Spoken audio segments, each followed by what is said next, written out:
Dan mungkin bagi teman-teman pejuang gangguan asam lambung yang mungkin sudah merasa mentok, sudah kesana kemari, sudah habis biaya banyak, atau mungkin tabungannya sudah terkuras habis semua, belum sembuh-sembuh, ada satu saran untuk teman-teman.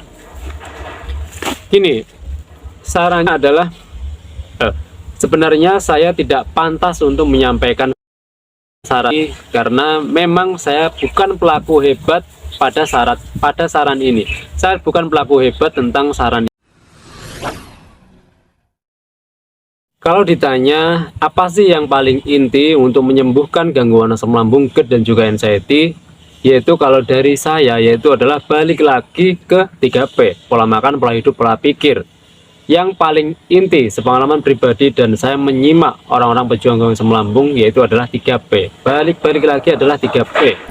Assalamualaikum warahmatullahi wabarakatuh. Ketemu lagi dengan saya pada kesempatan kali ini. Saya akan membahas itu.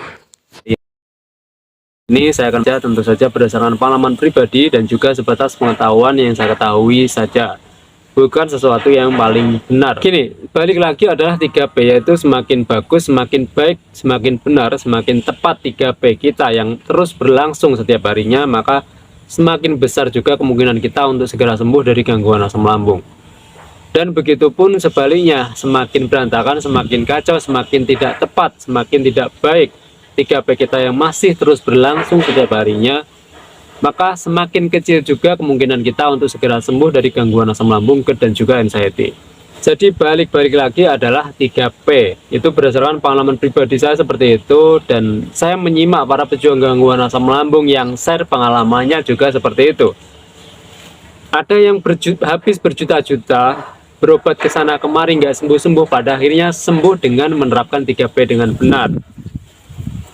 Dan saya rasa yang seperti itu, kasus yang seperti itu adalah banyak. Nggak cuma 1-2 orang, tapi banyak. Kesana kemari habis berjuta-juta dan mungkin habis puluhan juta atau bahkan mungkin ratusan juta, tapi nggak sembuh-sembuh. Pada akhirnya menerapkan 3P dengan benar, bisa sembuh. Ada juga yang berobat sampai biaya dan tabungannya habis, nggak mempunyai tabungan, nggak mempunyai uang. Pada akhirnya dengan menerapkan 3P dengan benar, pada akhirnya juga sembuh. Dan saya menyimak yang seperti itu adalah banyak. Jadi jika ditanya inti untuk sembuh dari gangguan asam lambung, GERD dan juga anxiety, yaitu adalah kalau dari saya balik lagi adalah 3P, pola makan, pola hidup, pola pikir. Cuman gini, masalahnya adalah saya sudah berulang kali bilang bahwa kita memiliki kelemahannya masing-masing. Ada yang lemah di pola makan, ada yang lemah di pola hidup, ada yang lemah di pola pikir. Itu kita nggak sama. Setiap pejuang asam lambung memiliki kelemahannya masing-masing. Ada yang lemah di pola makan, ada yang lemah di pola hidup, ada yang lemah di pola pikir.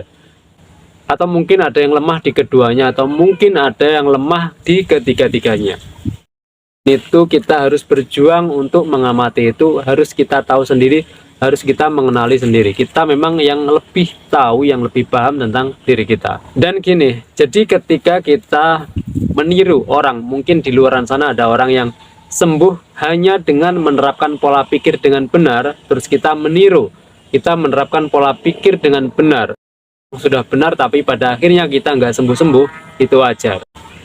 Karena yang terjadi adalah orang yang berhasil sembuh dengan menerapkan pola pikirnya saja dan tidak menerapkan pola makannya, ya karena memang pola makannya tidak perlu diterapkan dengan benar, karena memang otomatis ataupun sudah dari awal dia sehat itu pola makannya sudah benar. Jadi dia tidak perlu menerapkan pola makannya karena memang sudah dari awal sudah benar.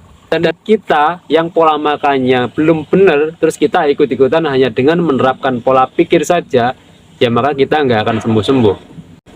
Karena kelemahan kita di pola makan, atau mungkin kelemahan kita di 2, pola pikir dan juga pola makan, atau bahkan 3, sama pola hidup juga kita lemah.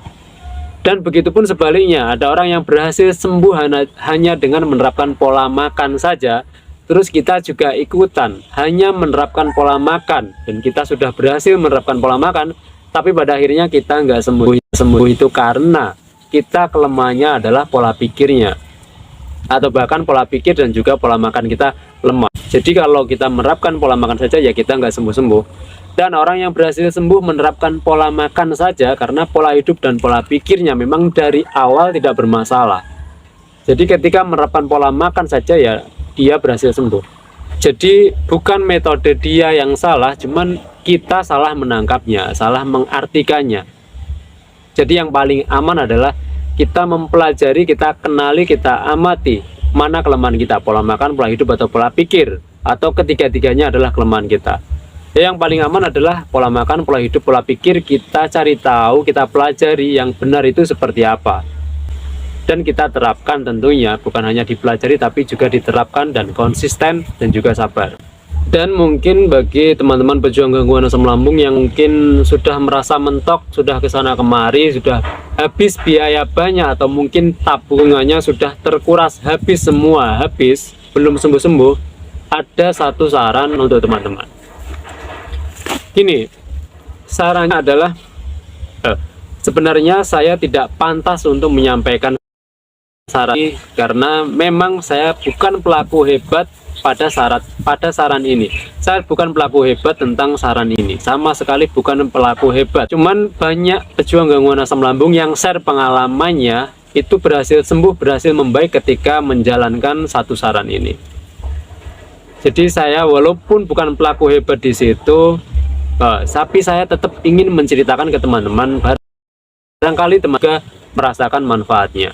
Sarannya yaitu adalah mulai sekarang kita kencengin yang namanya sholat, kencengin yang namanya beristighfar, kencengin bersolawat, berzikir, kita baca Quran, mengaji, termasuk juga berbagi.